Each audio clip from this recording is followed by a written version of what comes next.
கற்ற பாடம். ஒரு நாள் காட்டில் உள்ள சிங்கம், நரி, கழுதை ஆகிய மூன்றும் சேர்ந்து வேட்டைக்குச் சென்றன. அன்று வேட்டையில் கிடைப்பதை சமமாக பிரித்து கொள்வது என்று மூன்றும் முடிவு செய்தன. வேட்டைக்கு செல்லும் வழியில் கொழுத்த கலைமான் ஒன்று அகப்பட்டது.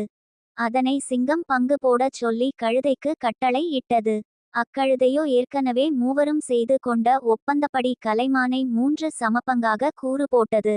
சிங்கமோ தனக்கு மரியாதை கொடுக்காமல் சமபங்கு போட்ட கழுதையின் மேல் கோபம் கொண்டு அதன் மீது பாய்ந்து கழுதையை கொன்றது. பிறகு உடன் இருந்த நரியை பங்கு போடச் சொல்லியது சிங்கம்.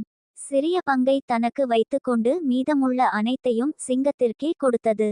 அதனை பார்த்து மகிழ்ச்சியடைந்த சிங்கம், இவ்வளவு பெருந்தன்மையையும் மரியாதையையும் எங்கே கற்றாய் என்று கேட்டது. அதற்கு அந்த நரி இறந்து கிடக்கும் கழுதையை சுட்டிக்காட்டி, இதனிடமிருந்துதான் கற்றுக்கொண்டேன் என்று கூறிவிட்டு அவ்விடத்தை விட்டுச் சென்றது. நீதி: கெட்டவர்கள் நியாயத்திற்கு மதிப்பு அளிக்க மாட்டார்கள். Web links